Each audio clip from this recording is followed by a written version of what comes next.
Welcome to Flat Earth Debate Live.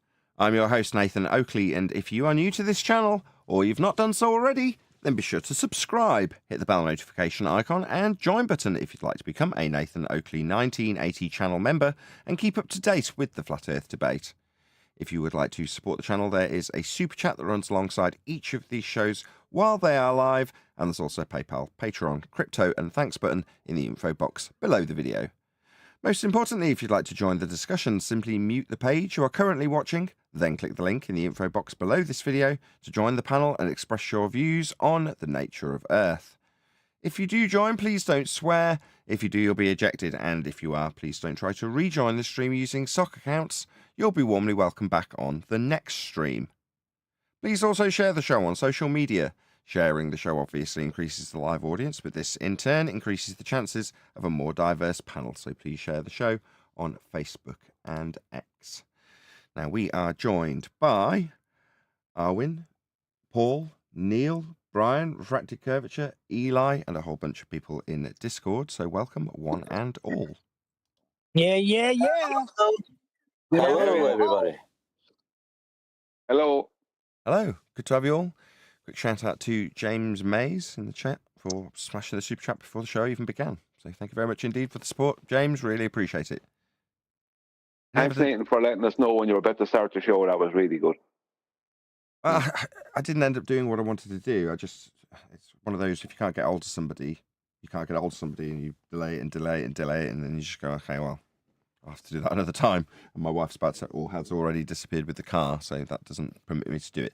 Anyway, that makes no sense to anybody who's watching this live. Thank you, Brian. Really appreciate it. No, it was the way you came in and said, listen, I'm about to start the show there. And we all got ready for it. That was excellent. As opposed to just starting the show over the top of our conversation. Oh, were you having a really good natter? No, I just had my little moan.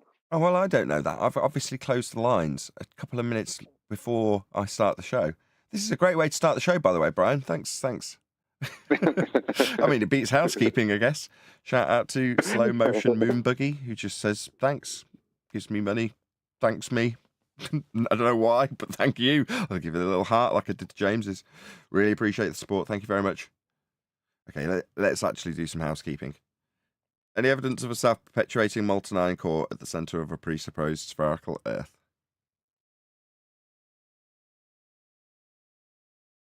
Well, first of all, you're going to have to prove that we live on a globe, and you can't do that because the Earth where we live is measured flat. It presents itself flat, observably, and measurably. So no, there's no evidence whatsoever of a molten iron core. Because first of all, you need to prove that you live on a globe. Although and we have no proof of that. Exactly, indeed. Why can't you have a How about a core at all? Just a core. You can't. Yeah, why does it have to be on a sphere? Because it's part of the question. Because it's part of the specific question I asked. Where's the center of your flat earther? Nobody's claiming it or has any requirements to claim it. I know. Right, I admire one deck's extremity, right? So I was earwigging to a certain extent while I was trying to get hold of somebody on the phone in the pre-show. And even when Paul's trying to explain how somebody who has come to Flat Earth several years ago and then left it because they're sick of the feast of nonsense, from what I gleaned, gets put our arguments to them. And in so doing, the story of that process was put to one deck, and he was still critical. He's like, doesn't matter, you need a flat Earth for that. Doesn't matter, you need a flat Earth for that. And it didn't seem to matter what Paul said to him. No, he's a flat earther. No, I'm a flat earther. No, we both know that. It's like, yeah, but to be discussing this at all, you need a flat Earth. Didn't matter where you went. Your dogged determination to make people aware that it's all based on the genesis of having a flat Earth to measure is critical. And I think people hearing you do that one deck will inspire them to have the confidence to do it themselves. And I do believe it's a lack of confidence. Now, I actually listened to all of yesterday's show. It must have been a good show. And I listened to all the show again, you know it's good. Or at least I think it is. My own show. But sometimes I don't listen to them back. But yesterday I was keen to, cement my own ideas because I was spitballing while I'm talking with you guys, other than the list of, redefined groups of people in this arena. I want to know that this is the right path to be taking. Now, John's trailblazed this for the last year, and normally it's met with a bit of a stony silence, and then the subject change will come, and the importance of the point was occasionally lost. Now, that is true with a lot of different subjects, and I think this was Brian's point on the show before that, which was to say it wasn't until I got to the elevation angle argument, and I'm not going to try and portray that importance that I lay on that right at this particular explanation point. I'm just saying that Brian's point was that there was lots of flat earth proofs that I didn't necessarily go, oh, well, that's a golden bullet, I'll have that, and that's enough to start with, like I'm making my point now. So he would argue, well, you didn't say this 2 years ago when we very had firm grasp on the planes over a plane argument. You weren't saying that we shouldn't be starting by debunking the globe then. And my response was, it doesn't matter which proof of a flat plane that requires Earth to be flat for it to function you start with, nor does it matter that it's taken me a while to recognise that we should be starting with those points, not just celestial navigation, but anything that's the starting basis for something that's practically applied to an Earth that you're actually stood on, and that is going to be flat in all the circumstances that we have come across so far. So while it used to be the case that we would say, well, you'll need R in all circumstances, where'd you get your R value? Wrong. Why are we asking them? It's their burden. Let them prove it for themselves, rather than challenge from the offset that they can't prove it. Oh, well, your R value comes from a flat Earth. Also wrong. Why are we telling them where their globe belief comes from and how they can utilise a flat plane that they can then justify with an already in place sphere that doesn't give them a flat plane, but they can get a tangent to it? It's like you're already in the wrong frame of mind. What's the right frame of mind? Earth's flat. That's how it's measured. That's how it's dealt with. That's how it's navigated. That's how it's built on. That's how we practically apply the horizon if you want to get into that particular angled angle. And if that is your launching point, when they start saying, well, what about this? Well, go ahead and prove it to me. That's your claim. I'm not interested in being converted, but if you choose to try and convert me onto a ball I know I'm not standing on, then that's your burden to do. Not that I am that interested in accepting your claim, because I've already gone through the process of relinquishing that claim based on it being flat, measured, navigated, obviously and observably flat. So hearing one deck do that without any interjection from me, like, yeah, this is the right way to go. Regardless of your starting point for a flat Earth that you are in no uncertain terms recognising as being the case, that will be a better grounding than I'm a flat earther. Well, what does that mean? It means I've got a really good understanding of how the globe doesn't work. Oh, really? Okay. Why? If you're leaving, this was my feelings on yesterday's show, the best point that was made. If you're leaving the cult of Scientology, would it be pertinent for a Scientologist to tell you that upon leaving the cult, the way to leave the cult is to really gen up your knowledge on Scientology? Become the best Scientology expert you can. So if anybody comes to you to tell you that the Scientology aspect and religion doesn't work, you can explain from within the religion exactly how it doesn't work. So you better get learning the Scientology religion if you're going to try and get away from it. Right, okay, now let's insert heliocentrism and globe earth belief. If you're going to leave globe earth belief, nay, call yourself a flat earther, you better become an advanced heliocentrist.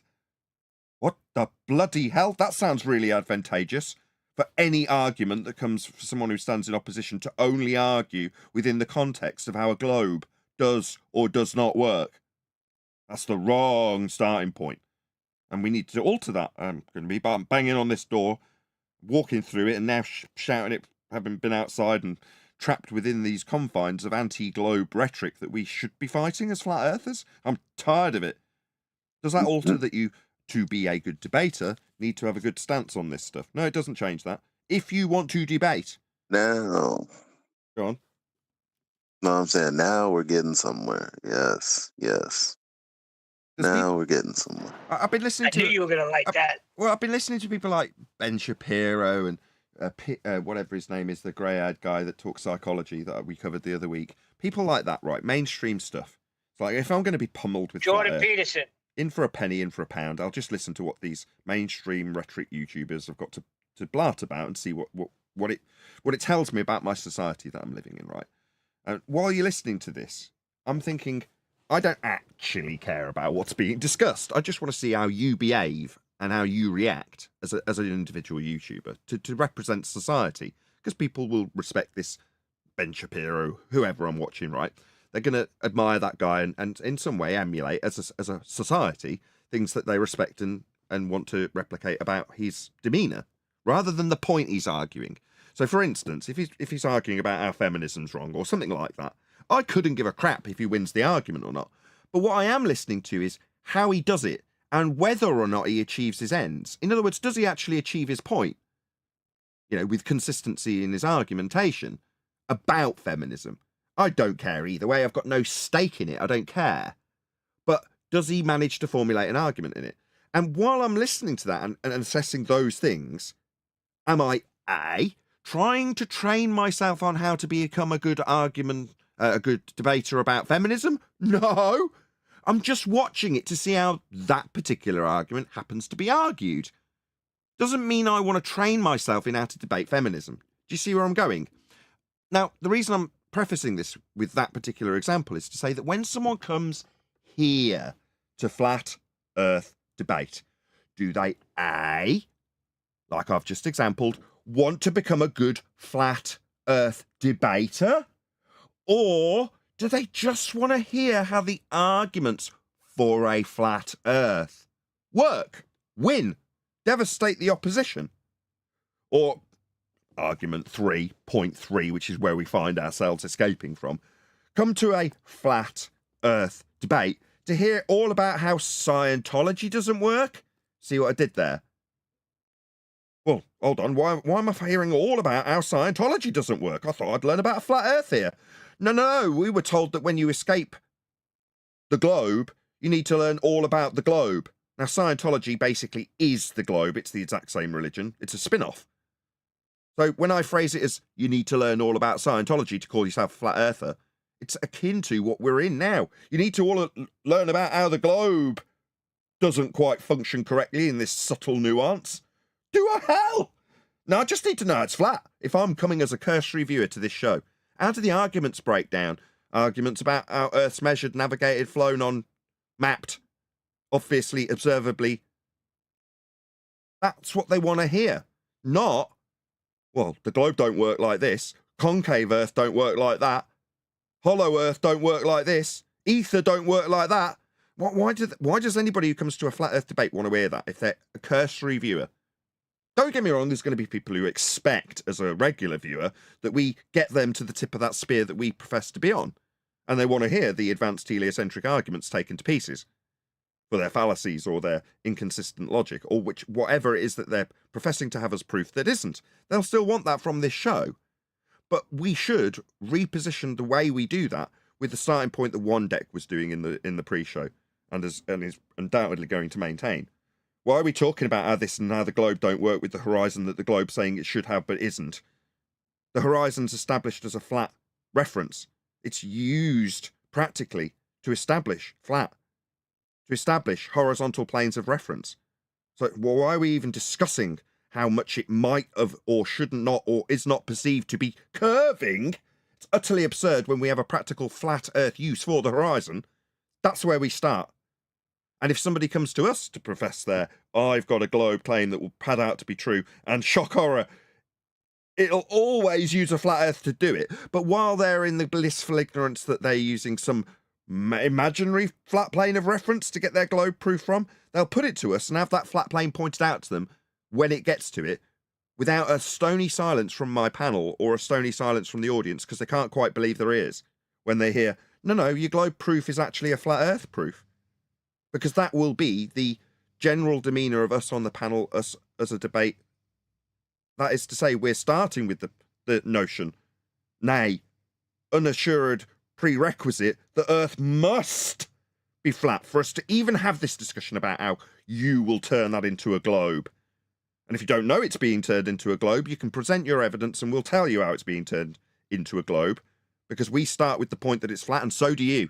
So that's where we'll start in the discussion. That's how we'll start in our education. That's how we'll start moving forward, so that anybody who gets here automatically and knows, because it's constantly reiterated, the Earth is functionally flat. I agree Can I ask a 100%. question? Yeah. Nathan, are you saying that Scientology is the Baywatch Nights of the globe? It's all from the same crowd, isn't it? They're all bosom buddies. Yeah, I know. Yeah, Good one. I know they are. But yeah, it is the Baywatch Nights, isn't it, of the globe? It's not really that popular, but they try and make it out as if it is. But actually, nobody watches. I've speculated that the rhetoric of heliocentrism is intrinsically linked and tied to the rhetoric of Scientology. And the Scientology rhetoric has been vacuum sealed and packed up into humidity controlled and temperature controlled vaults underground that are protected by armed guards currently. So they've invested shit ton of money in protecting what essentially tucks heliocentrism away in a religious package, should it ever fail, to be pulled out at whatever means or whatever time that it may be necessary to regurgitate and recycle that particular jape / control method. But for the time being, you think, well, what would happen to heliocentrism? How does it get, number one, memory hold? Easy. What is seen as a joke and then violently opposed is eventually accepted as always having been known by everybody anyway. Why would you even tell me that Earth's flat? Everybody knows that. That's how it'll happen. But you've got this very, very useful control system that's been in place for a couple of 100 years, perhaps, that, you don't just chuck that stuff away. You got to carefully bottle that stuff up and put it on the shelf ready to mature and be used again when it's been refined a little bit. Well, in my mind, how is that done? Well, it is a religion. We all know that. We profess it almost daily. So what strongly ties heliocentrism to a literal religion that can be packed away and put on a shelf without anybody caring to give it a glance? Well, that's just an old-fashioned, out-of-date, nonsensical religion, isn't it? Yeah, but tucked within that religion, if you scrape beyond the surface of L. Ron Hubbard's Xenu and, DC-10s and all that nonsense, underneath, the heart and soul of it is Copernican heliocentrism. That's what it is. If you want to argue about it, it's like you show me how Star Wars in any way differs in its rhetoric from heliocentrism. Well, you go, well, it doesn't. It's based in reality for you, the Fundy Globe believer. It's like, no, it isn't. It's based in a space with orbital motion. That's what Star Wars is. You go, well, okay, well, that's not very useful to tuck on the shelf. No one's going to extract Copernican motion out of that, are they? But they will from Scientology because it's the heart of it. And why is it the heart of it? Well, because it was all developed in terms of the public face of the religion aspect of it and the public deception face of NASA at the same time by the same people because they're all in the same group. So, it makes sense in a timeline way. But when you get to the end of the path for a certain religion that is only designed to keep control of the masses, if it's starting to fail, you've got to tuck it away neatly somewhere and have it such that no one really looks at it. And if you just tucked once it fails, you just tucked heliocentrism, Copernican heliocentrism on the shelf, there'd be a lot of people going back to that shelf going, yeah, I still remember being lied to by the government about that. Whereas if it's packed away as, oh, those kooky old Scientologists, no one will give it a second glance once it's memory hold. Make sense? Hold on a second. That sounds a little conspiratorial to me, Nathan. I said it was only my idea of why we are in a position where you have Scientology rhetoric, which is heliocentric rhetoric being tucked up in vaults that are temperature and humidity controlled.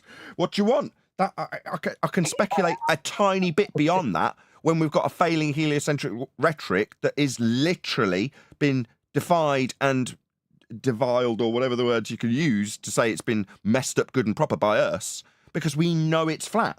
Therefore, we know it's not real.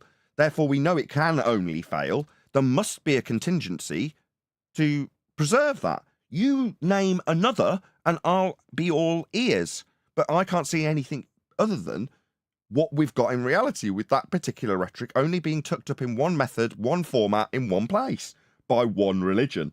Now, we're calling it that, but like I say, Scientology is not a parallel to heliocentrism.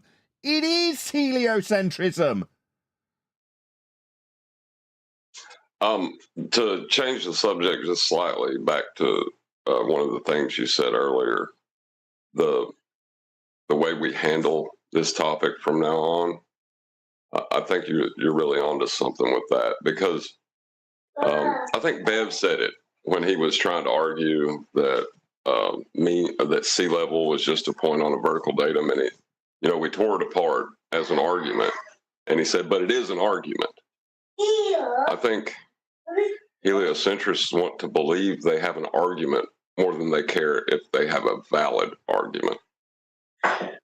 Well, yeah, that was exemplified by Matthew Learn's discussion again with One Deck. You're getting a lot of props today, and you should like it, John. You're the trailblazer for this. You've been doing it with us, and I've been going, why is this stone cold, flat earth proof, end of the line, technically Genesis starting point, just got stony silence off the panel? Now, you're too polite to say, hello, should you not all be acknowledging and praising this wonderful example that I have annihilated the entire premise of heliocentrism and, more importantly, proved Earth is flat? Just the stony silence. And that's been going on for some time. Like, there's an undertone there that had explosive power to it. Like, why isn't there a bang? What's going on? Why are we on to the next subject? That never sat well with me. I wanted to know why. Now, since then, we've had people saying, "Oh, it's not. I don't like it because you've got to wait for them to make their claims and things like that." And eventually, we're now with Brian saying, "Well, I came up with this a couple of weeks ago. I've been saying for ages, this is how it should be." And that's the attitude you want from the panel. You want everyone behind it if you're going to try and promote the notion that Earth is flat. Now, we're not typically saying that when we say we're going to convert people from their indoctrinated globe faith out of it. I don't think we're going about this the right way. Seems like a lot of effort that we've had to go through. 10 years has been a long time to learn that, yeah, it's just measured flat. I mean, I envisage we can save people quite a significant amount of time not learning the rhetoric of Scientology to leave Scientology, or the rhetoric of Globe to leave Globe. I think we could save people a lot of time. And that was my beef too. If the information was available back then when I first came into this arena, it would have saved me a lot of nonsense. So the people that are just coming into it now, I agree with John. I agree with you. Bring them right to the devastating points, and it's game over. Well, Paul was telling us in the pre-show quite the even worse negative aspects of people having anti-globe rhetoric to punt only in lieu of flat Earth proof, and that's that people get tired of it and leave.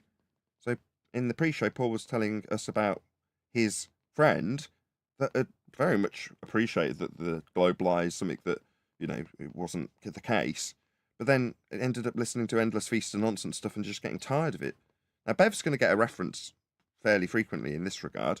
Maybe Bev was onto something in that regard, but he's just got the wrong stack of evidence to prove his point. But his objections, I don't think we've ever disagreed with in terms of his disdain for general flat earthism, because what we're now quantifying as essentially anti-globism, not flat earthism, is what I would assume his objection lies with. Bearing in mind, unless he's a fundamentalist in regards to whatever he stands by, I don't really know, that you can't have elevation changes with respect to a horizontal plane of reference and then call it flat, which is, in essence, the most succinct summary I can give of his crappy little argument that he has to object against us with. But, it gets brushed off pretty quickly whenever it comes up in the chat from him. Meanwhile, he detests the nonsense, presumably, of flat earthers when he's appealing to geometry in the first instance. He's sick of hearing stuff about Illuminati, I would assume, and just general crap that you get from flat earthers, in quotes, that are really anti-globers, priding themselves on really having a good grip on how globe doesn't work. To the point where they're tasking people like, again, Paul, with showing his exemplary knowledge of anti-globe rhetoric and how the globe doesn't work. Because if you don't know it, you can't call yourself a flat earther. If you don't know the inside-out level 10 theta nonsense, then how can you possibly escape it? Well, I think what it was with Bev was, as he says, I've said it many times himself, what brought him into the arena was that he heard that people were saying, or someone said to him on Twitter, that level is not horizontal. And because of him having a kind of a construction and surveying, so he has a surveying certificate. He doesn't need to be a surveyor, but he has a surveying certificate. Because of him having a background in that and just a background in reality, basically, he was like, that's called nonsense. That's what brought him in. So he didn't come in because of flat versus globe or globe versus flat. That's the thing, the difference with Bev, I think, is that he came in because someone claimed that level and horizontal were two different things. It's like, no. You know what I mean? So it was really just that sticking point that brought him into the arena. So I'm not surprised that he went off in a different direction, because he's just focusing on, you know, basic reality that's right in front of him. You know what I mean? That's kind of that's the way Bev is. Okay. Like the horizontal horizon, Brian. Evidence that's just straight in front of you. Straight in front of you. Yeah. The horizon. Yeah. Not curved, it's horizontal. Mean sea level is level. Elevation profiles measured from it. It's flat. You see, the thing about it is that my one problem with this, you need a flat earth for that argument, is that it will lead to people who are flat earthers starting to jump on that bandwagon. And then when they're asked to show how do you prove the horizon is horizontal? What do they? Yeah, see, this is the thing. You've got to be able to prove that sea level is a horizontal. So you've got to prove sea level is level. You've got to prove sea level is level. Yeah, I get you. Yeah. Now, if you're incompetent and going out, and I distinguish this in my little preamble. If you're coming here because you just want to know the arguments and you want to know how they pad out, then that's what you'll get with a starting point that Earth's measured flat, with stone cold evidence and facts that is the case, right? Now, that is very different to what I also distinguished as somebody who, as an enthusiast, that is a regular, that wants to know how to debate. In my comparison, if I'm Ben Shapiro fan, watching his feminist discussions, and I become a regular watcher so I can learn inside out and back to front how all the arguments pad out with various different opponents who have various different angles on the opinions and claims made by Ben Shapiro, then I'd have to be a really avid watcher so that I could then step into the shoes of Ben Shapiro and debate a feminist, right? Well, I'm not proposing that the angle we take should leave somebody having come here and gone, oh wow, it's actually measured flat. Oh wow, the horizon is horizontal. Sorry, I laughed when you said that. You got to prove the horizon's horizontal. Okay, but that aside, as a fairly crappy example.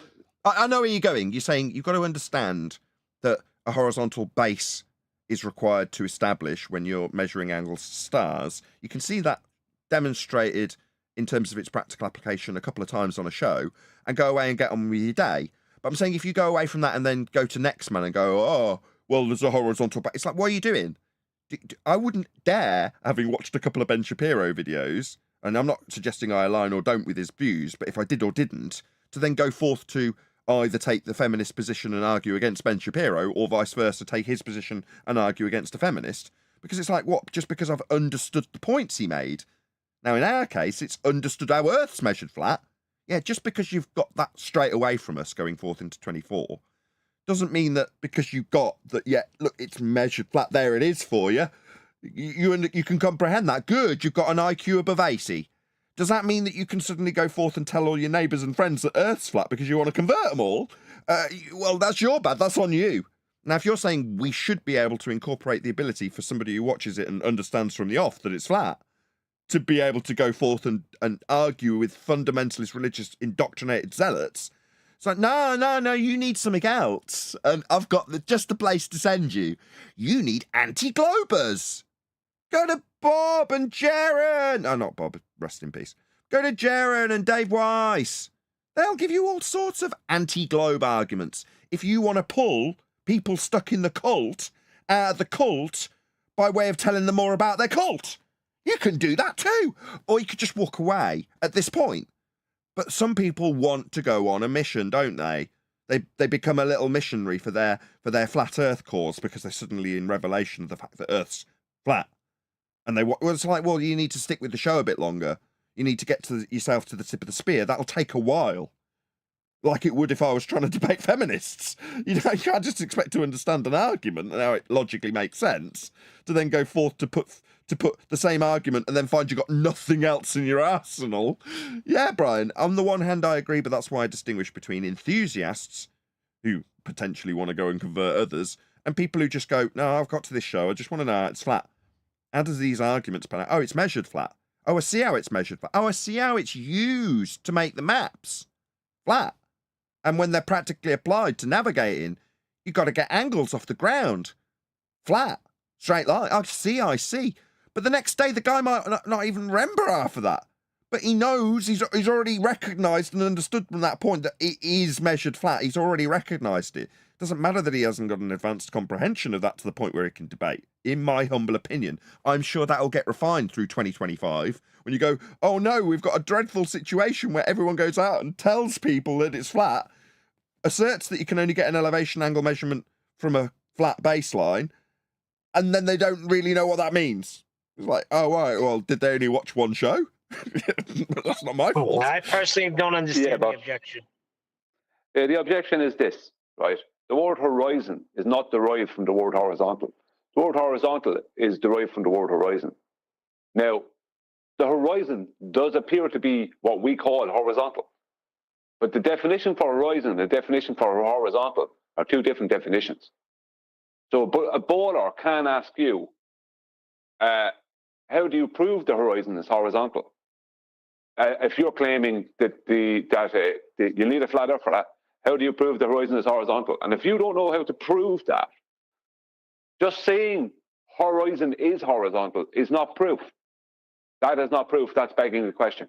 Okay, well, what would you do in that circumstance, Brian? Well, this is where we offer up the advanced argument for those who are interested. Right, factually accurate. The horizon is horizontal. You're saying it's not good enough to just declare that if you can't prove it. Okay, I sniggered. Well, what would you offer up? See, this is the thing. I'd have to first prove that mean sea level is horizontal. That would be the first thing I'd have to prove. So to prove that the horizon's horizontal, I've got to first prove that level is level. Based off just what I see. Sorry, so to prove that the horizon's horizontal, I've got to prove that level's level. No, I've got to prove that mean sea level, right, as we call it, is a horizontal plane. Yeah, now, okay. I might use... But these aren't something... Okay, I got you. I see where you're going now. What you're saying is there are certain established facts that go alongside the statement that if you are unaware that the horizon... to put it in a succinct statement, the horizon could be utilised to establish the horizontal plane of reference. There you go. That's as concise as I can make what you're putting across.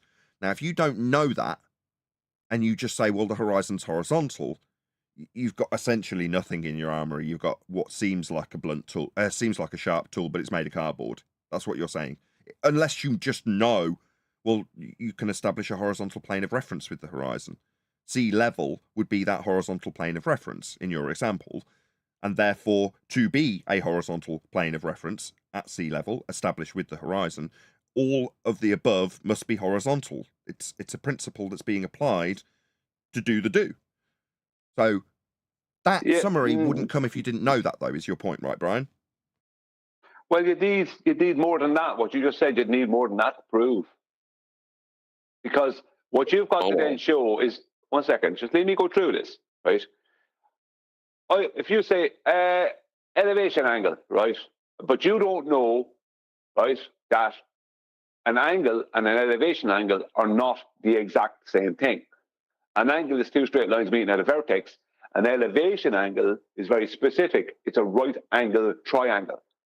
Now, if you don't know that, then some bowler can say to you, but we just use a tangent plane, and that is created after the dip correction. Right? And if you don't know what dip correction is, and you think that has something to do with a globe, then they can draw out for you a circle with this tangent plane at the eye line of an observer on top of the circle and an angle up to a little star that they draw.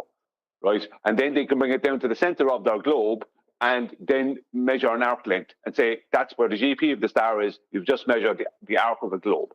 On the flat plane. If you don't know those specific just reiterate things, that point. Hang on. Let me reiterate you one point. Just let me. So on the globe, you've got a tangent plane, and then it's transposed in the globe on a flat plane.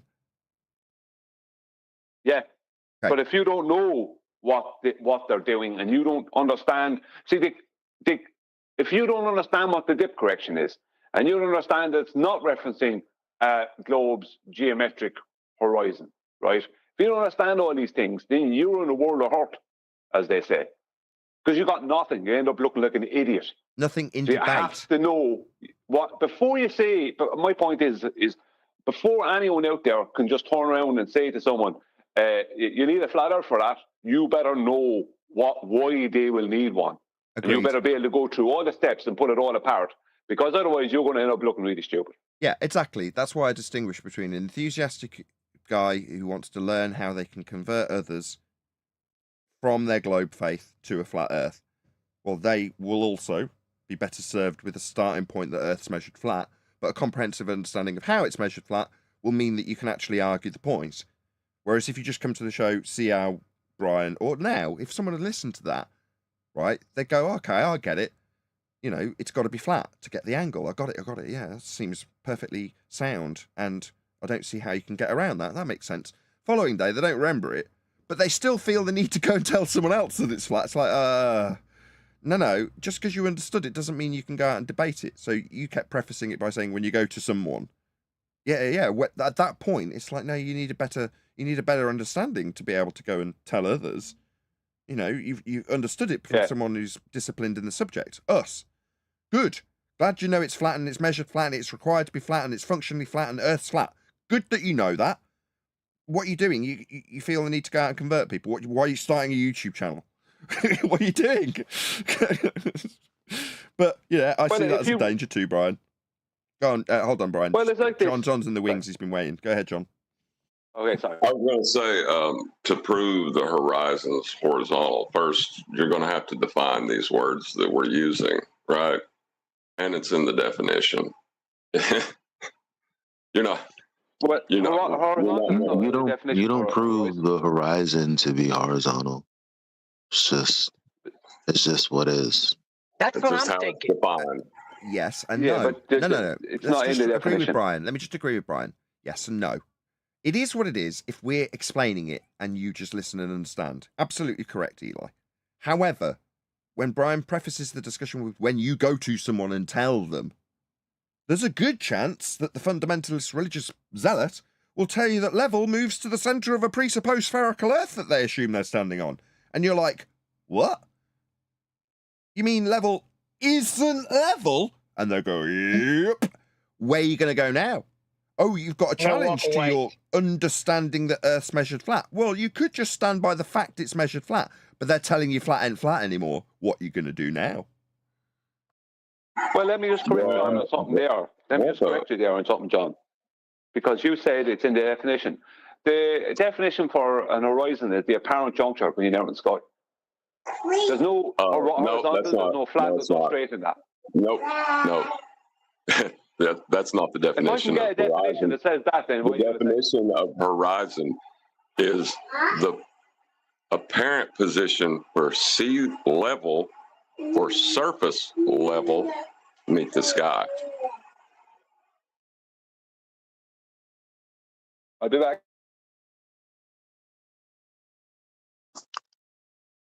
Yeah, well, to Nathan's point, when someone says level isn't level or level is just remaining altitude above a globe, it's just like, well, can you prove that?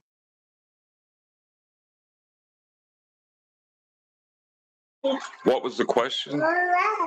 That's what I'm thinking, Eli. Well, they'll just state that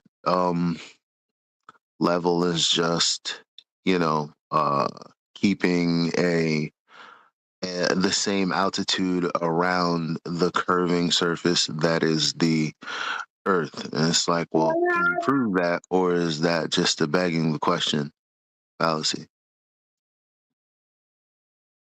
Right. Well, level is never utilized as that way. Level is always utilized as a horizontal plane of reference. Always. Okay, right, we're going to draw close No to this. point higher or lower than the other. Indeed. Right, we're going to cover a video. So this is Eddie Bravo. I assume it's slightly more recent. Oh, it's only come out in the last couple of days. Wow. Okay. So, as always, let this videographer know, Jamie Kennedy, that we've responded to his video with a kind comment in his comment section. So right now, hopefully this call to action will be long enough for a few to actually do this while we're live. So if you're watching this right here, right now, we are actually live, and you can actually see in the chat going by right now, along with a Theo Megawerty super chat. Thank you very much indeed. What orientation is horizontal? Thank you for the super chat. Yeah, you can see a link going by to this videographer. So please let him know at Nathan Oakley 1980 sent me. And let him know that we responded to his video. So I don't know whether or not we're going to agree or disagree with Eddie Bravo, as we've had a bit of a change of heart in terms of what we're going to be covering and how we're going to be covering it moving into 2024. But hopefully we don't become too critical of some feast of nonsense that we get from Eddie Bravo. We shall see how we get on. Any comments before we start? No? Yeah, why are you critiquing an Eddie Bravo video? I don't. Why? Because it was provided to me. So thank you to Paul, who provided yesterday's video, which was Dave Weiss with Adrian, and this is today's video. That's why. Why not? I would say Eddie Bravo would be a fan of the show, and I don't like. I mean, I don't listen to Eddie Bravo a whole lot. I don't need to because of my position in this arena. I know about things within it. You're an Eddie Bravo fan, Brian. Then no, my point is that Eddie Bravo has called out Nathan and praised Nathan in the past, and Eddie Bravo is a pretty big name. I think you'd be better off keeping. I mean, I know he's probably popping out feast of nonsense stuff and whatever else, but I think we should keep him out of the ball buster realm or globe busters realm. Well, I mean, we're assuming that he's going to completely drop the ball right now. Yeah, we're assuming two things. Number one, that he's going to drop the ball, and number two, that when we correct his dropping of the ball, that he's going to react badly to that. Well, number one, we don't know he's going to drop the ball. Number two, we don't know that if we were to correct him, if he does it, that he will react badly. If you take Flatsword as a perfect case in point, he's out and about talking about this subject. And whenever we're critical of him personally, he thanks us. Now, I'm not suggesting that everybody should behave in that manner, but he's looking to advance his understanding and debate skills. Well, here's Eddie Bravo going deeper into Flat Earth with Eddie Bravo. Well, I assume he wants to go deeper. Okay, well, we'll offer him Genesis, won't we? He'll know, if he's listening to this video, and he's just skipped forward to the bit where his pretty face is on screen, that we're changing our tact in terms of non-globe debunking as a starting point. We're going to start by proving Earth's flat with its measurements, and then go on to the objections that come from our opponents if they are postulated. But if they're not, we'll just keep pointing out how Earth is functionally flat. Any other comments before we get started? Also, Brian, yeah, I don't see the problem. With my YouTube hat on, oh yeah, sacred ground. Eddie Bravo's praised this show. Better not critique him. Yeah, good for my YouTube stats if he was to comment again or promote the show again. Yeah, fuck that. Excuse my language. Flat Earth hat goes back on. Tough luck, mate. You're fair game. I don't care that you praise me. Yeah, but you could do it you don't have to do it in such a harsh way.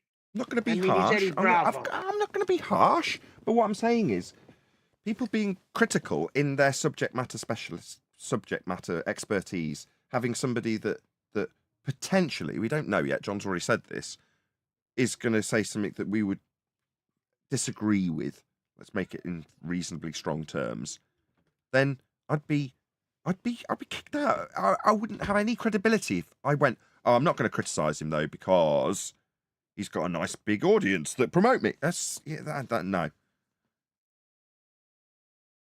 Any more comments? We've got to get started at some point. I'm just saying we could do it in an educational way. Like we are going to. Eddie, we are going to. You know, he never called you a scammer, is my point.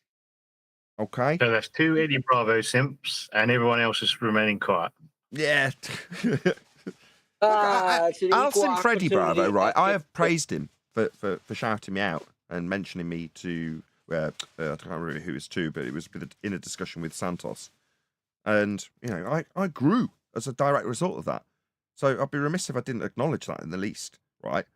But I'd also be shunned by the fellow panel members if I did what Brian suggested. Oh, no, don't critique him. Well, why not? Surely you would want, in the same way as I would potentially and have, and it's come to fruition, put my, in quotes, friendship with, say, Jaron on the line for better information dissemination on his part. Well, why wouldn't I do the same with anybody else? If anything, not being on good terms with Jaron is far more detrimental than being on good terms with somebody who might occasionally shout me out. Would you not agree? Well, I didn't say don't critique him. What I said is that my point being is that he isn't an enemy of the show. That's my point. Right. That's my point too, Brian. Okay, yeah. I'm not looking to make an enemy of Eddie Bravo. Okay. They're spinning. They make them think they're floating in space. Nobody's floating. It's because people think of like flat Earth. I can't believe people still believe in flat Earth. They think that we're a fucking pancake floating in space. Like, no, there is no space. So wait, where's there is no space. He's off to a good start. I mean, immediate critique, so it's a bit of a shit sandwich for you. It's starting with a clear preface of how the globe doesn't work, but he's also decrying space. Now, I might go into more detail, but, along our lines, so far, so good, right? Please share the show, by the way. 93 people watching. Hopefully we can get up to 100. I think that flat earthers believe that we're a disk floating in space with the other ball planets. No, it's all bullshit. All that. The planets are luminaries. The planets are lights. When you look through a telescope and you look at the stars and the planet, they're lights. They're luminaries. So explain it to me though, because I don't want to lose this thought, but the easier version of that is what's going on right here as a metaphor is the 15-minute city thing. That's 100% real. Yeah. And if you see in LA, in every city, I've gone to 10 cities. I'm already lost. I know what a 15-minute city is. I think it was Brian that told me a couple of weeks ago. But why is he juxtaposing this with the Flat Earth Society pancake that we're definitely not experiencing? Again, so far so good. But I don't see how this gets pulled in by comparison. Obviously, cities in the last 2 months. They're all doing these projects, all big, brand new buildings with your Wi-Fi, your yoga studio, your healthy market. This building, right? Oh, this building, exactly. That's a 15-minute city right here. 100%. Can you get everything here? Everything. Is there a supermarket attached? 100%. Sure, we will get the comparison at some point. Supermarket, a yoga studio, a killer gym, a tanning studio. That's how they like influencing spot. Does this guy just know a lot about 15-minute cities and doesn't have a response to what Eddie Bravo said, so he's just taking it on some crazy tangent? Seems like it. Wi-Fi, Amazon Prime. I mean, it's bomb. And you lock the key, you're gone. But how much longer can I leave? Great. Well, that was coherent. Right? Like they cut the travel down. So I feel very happy in my little, look at the gates. They're huge, right? So it's like this weird ass, little safety zone, but they're building them all over America. Yeah. Yeah. So and I noticed that coming here. I'm like, that's the new thing. Is retail stores at the bottom floor and then apartments over them. Have you watched this, by the way, Paul? You said you hadn't watched it when you presented it yesterday. No, I haven't got a chance to watch it, and it is called Going Deeper into Flat Earth with Eddie Bravo. But we'll see. And everyone's in here: podcasters, actors, comedians, OnlyFans, Twitchers. Everybody is just making a living with a ring light, and they don't want you to leave, and a lot of people don't. And so that is because why? Because that's a bigger whole thing of my whole theory is that we've hit our time now. AI is going to do everything. We're not going to need a lot of people. And so what do? You have to control all these animals. Yeah. That's why I believe it's all about control. Yes. Okay, now I've got the comparison. God, cool. Finally. Easiest way to control. So the same thing what you're saying with the Earth, control these animals. I bet that you go to all the lakes, and rule number one, you're going to run another lake. Get everyone to think they're on a ball shooting through space. I love you call it a lake. So it's like a giant lake. We're like with islands in the middle. So explain it to me. We're an island. So here, so we're on So far, he's stuck to facts. Wouldn't you all agree? Very, very casual, but he's stuck to facts. Hasn't deviated. It's still within the realms that you could speculate. But if you were to describe a flat lake with islands in it as what we know the world is thus far, I wouldn't disagree with that. So far, so good. Still.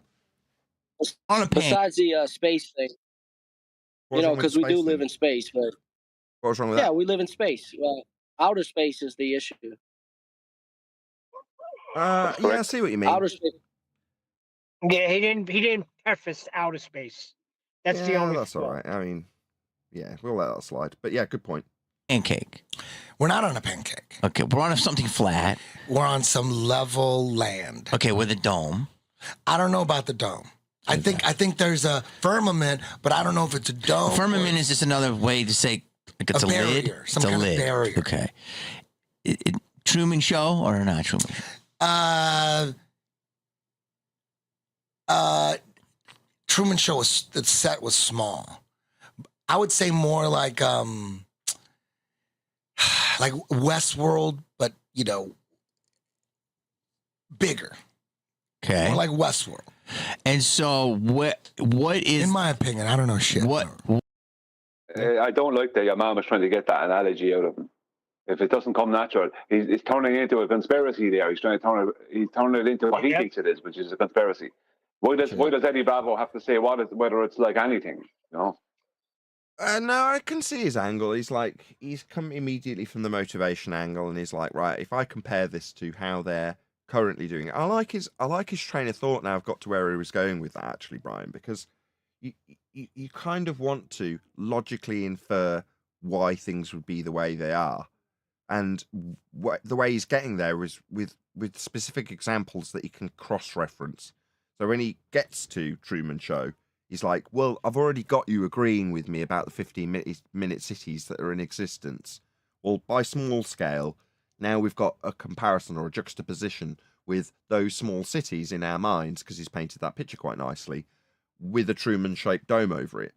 Now, you're saying, I don't like that. He's having to lead Eddie Bravo into this comparison. But he did agree with him while he was giving all the examples, and he's took him there. I mean, it's a back and forth at the end of the day. So he's trying to, or Eddie Bravo is trying to, get the guy to agree. So therefore, he's going to lead with his, not opponents, but his discussion partners' examples. And he has. I don't know, maybe it'll go badly after that. We'll see. Any other comment? What is the... Go on, Neil. I said hit play. I want to hear more. This land, what's it floating on? If it's not floating, nobody knows. So if we're flat, but it's stationary. It's stationary. Can you go off the land? Can you go off the edge of it? No. There's just a wall, and then the other side there's more land, more lakes. Dear. So okay, so we get to our first critique. So can you go off the edge of it? No. Okay. I don't know is a fine answer. Yes is a terrible answer, and no is a terrible answer. Why? Well, because we don't know. Yeah? You say, hang on, Nathan. Yeah, go on. I have to critique it there. Sorry, we have liquid oceans. Something has to be containing them. Okay. But that doesn't mean that there's an edge to fall off. We know why. Okay, let's say for the sake of argument that where currently they describe the ice wall, that's actually not an ice wall. It's a giant mushroom-shaped volcano. Yeah? And at the edge of that giant mushroom-shaped volcano, which is containing water, as we know it, on the azimuthal equidistant projection, but below that, there's a giant stalk that goes down thousands, if not hundreds of thousands of miles, like a giant chasm with a giant 100,000-mile stalk holding up a tiny little, by comparison, dot that happens to have a tiny little, by comparison, drop of water in it that just happens to be what we experience at our tiny scale by comparison. Just for the sake of this discussion. So you're imagining a giant peak, basically, with a tiny little divot in the top of it that's got a little bit of water in it. But when you zoom right in, my God, that's the whole world that we know. So in that example, that stalk does have, a cavity that goes up to another edge, and beyond that, there's bazillion miles of land. And that entire thing, in reality, is all kept in a giant sugar-coated dome. Yeah?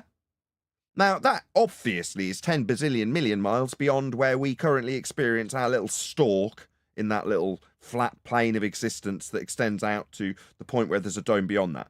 And in that scenario, there is actually an edge you could fall off, shockingly, isn't it? You climb up this big, massive mountain and you do get to the chasm. It's amazing. It's just, we don't know. So, while that seems farcical, we don't know. Therefore, to say no, there is no edge to fall off when potentially our lake could be in a bucket that's on a pedestal that's dangling over a chasm and we wouldn't have the slightest clue. So to say it's not is just as objectionable as to say there is, as Eddie Bravo did, an ice wall. He doesn't know that. The rhetoric that we have that would affirm it has come from, Cook? Where he said he traversed Antarctica and it was like 75,000 miles or something ludicrous in his notes. Okay. So, other than that, and a projection that happens to be North Pole centric that puts everything that is Antarctica around you as an edge, by pure fiat, it's just by the way the projection works. With any other position beyond North Pole centric, you wouldn't get the ice wall projected out on those maps. And you can see that they don't if you look at the mural, or whatever you want to call it, of a Texas-centric azimuthal equidistant projection. Equidistant from what? Texas, because it's right in the middle. And that was on JFK. It's in the backdrop of all the pictures when you see him on Air Force One. Yeah, that's what's in his plane. Well, it's not got an ice wall. It's just got Antarctica. Why? Well, because it's not projected from the North Pole. So it happens to plot it out that way. But that and an account from Cook gets tied together in the feast of nonsense. Now we've got a bloody ice wall. Have you been there? Have you checked that it goes around 70, 80,000 miles in circumference, holding in all the water like a big puddle? Do we know that? No, we do not. It's part of the feast of nonsense. And what's space? Not sure what those Sorry, lights Nathan, are. I have to correct you on something there. Here we go. Go ahead, Brian. Yeah. We measure the latitude and longitude grid from the GP point of Polaris. That's where it's measured from. Out 90 degrees and another 90 from the equator to the equator and another 90 from the equator. That means we are dealing with a north central world. No, that just means that grid system's developed from elevation angle measurements off a flat plane to Polaris to give you the minimum value at 90 or 0 for it at your zenith or it at the equator. The equator doesn't exist, the grid doesn't exist, none of it exists. It's all arbitrarily inferred by us by taking angle measurements off a flat plane that's first required to take those measurements. But that doesn't mean anything. How does that mean there's an ice wall? It doesn't mean there's an ice wall. The point is that we live in a north-centric world. Polaris is the only star in the sky that doesn't move. That doesn't mean anything. That's a system we've devised arbitrarily based on accurate measurements off a flat plane of a star that happens to not move, that we put as our, north centre? Why? That's completely arbitrary. You go, there's magnetic waves emanating from it. Okay. Oh, they're also circular. Just for the sake of discussion, if we didn't have a quadrupole system in reality, by way of its presentation in general terms, you've just got a north and south pole. Well, okay. So that means you've got circles emanating out. Well, okay. So what? That mean that the centre of our universe is the North Pole? No. Quite useful for us. What's the universe? Well, centre of anything. Centre of our arbitrarily ascribed grid system. That's all that is. You're going to tell me that dictates how our world is and how we've got a North Pole-centric world? No. We've plotted a North Pole-centric world arbitrarily. Well, let me ask you this then. How else would we have measured a grid system? Well, we haven't. But what does that prove? The fact that was the development of our grid system. Well, we require Polaris as a center point to create the grid system that we use. I'll be with the buzz. Can you pop yourself on mute? Oh, apologies. Oh, unless you were trying to actually say something. Were you trying to interrupt Brian? If you were, feel free. No, I was talking to the dog. Sorry. Okay, fair enough. Mike, discipline. It's okay. These things happen. Hasn't distracted Brian. He's got an attention span.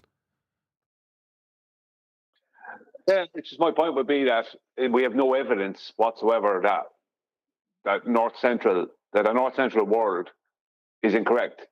Absolutely none. We could only measure the grid we use, and it would have to be the original grid which would be the latitude and longitude grid of navigation. We could only lay that out via Polaris being at the center. That's the only way we could do it. The only way you could measure out that grid. I know. And then after that, we can add other grids, but we need that grid first. So there was no other way we could have done it.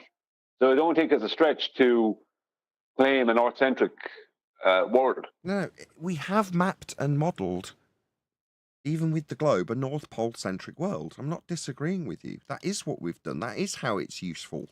And it does work. But that doesn't... It doesn't make the world and how the world is dependent on it. It's arbitrary. It's our... When you say, well, what else would we do to achieve the same ends? Well, I'm not saying or suggesting that we should do anything different to achieve the same ends, or that the ends we have achieved when plotting this grid system aren't useful, accurate. I'm not suggesting any of those things. But it doesn't... This point only cemented in my mind when I was arguing about the equator about 3 years ago, and QE interrupted and said, what equator? Or something like that. I was like, well, what do you mean? Well, there is no equator. Now, we know what gives us this description, right? It's the minimum elevation angle measurement to Polaris, as that's what we're specifically talking about right now, you and I, Brian. Isn't it? Where's the equator? It doesn't exist beyond that structure that we've created arbitrarily to give us that system, and indeed the rest of the grid. But us doing that doesn't mean that the world is anything. Do you understand? I'm not going to stick on it. I'm not going because it'll hold up the show. To use the analogy, I would say that grid system creates our 15-minute city. It doesn't mean there aren't other cities. It doesn't have any definition of what centre is. It's just our city centre that we've constructed using what's around us. Yeah? But that doesn't mean that things outside of that are necessarily tied to that there are things outside of that there is. Yeah. Why can't he just say, I don't know? Well, that's two good segues. And let's just acknowledge Adam, first of all. Yes, if you were to have something specifically that utilised a magnetic field below a certain point of the ground, for the sake of argument, and it had specific designated lines that were constant, and then you plotted out a city centre that was based around the town hall being on the middle and a circular grid system moving outwards, and you were like, well, if the centre of our known universe, because we only know Plato's cave style, this 15-minute city, how else could the centre not be the centre? It's like, well, yeah, but we developed the centre to be that way based on, things that did exist in physical reality that we could utilise and reference. But that doesn't mean anything about the world around you, because the centre of the 15-minute city has something that it cross-references. So the fact that our centre of our world that we know cross-references a useful point in the sky that doesn't move, Polaris, to give us a grid system, doesn't infer anything about the extent of the world or how the rest of the plane, if it exists at all, might or might not work. So to answer Neil is a perfect segue. Why couldn't he just say, I don't know? Well, because like we plead to the uninitiated about either indoctrinated or formerly have been indoctrinated into globe faith from day one, Eddie Bravo's gone on the same beaten path that we have, swum through the same mucky waters that we swum through, to get to the point where he's now got to regurgitate his path through anti-globe rhetoric to give him an answer about what he thinks the world might be, because his opponent just wants an answer. Is it a disc? Is it a pancake? Are we in a Truman-shaped dome? Are we going to fall off the edge? Well, what do you think it is? Because he's got nothing but questions. Well, that's fine, but I don't know would be the correct answer, as opposed to, I think there's an ice wall. Right. Well, I don't know. And then, what are the things that we do know and what we could know and what we definitely can't know? And then figure it out from that point on as to like basically what you think it is or could be. No, just we don't know, and we don't know anything really. Yeah, there's nothing certainty when trying to address that question. It's as simple as that. Well, there are certainties as to what it won't be. Definitely. That's not what he's asking for, though, is it? Shout out to Shasha. Thank you for the super chat. It won't be chocolate.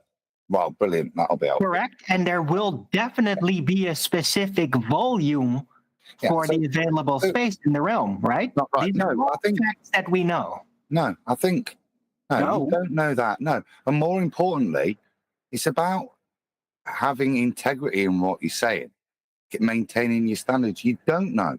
Just don't waffle. Don't go to a place where you are giving supposition, even in little things like that it's not made of chocolate. Well done.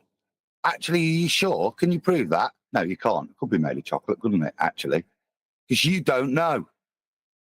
Yeah, that's why I gave the volume can't just be varying all the time.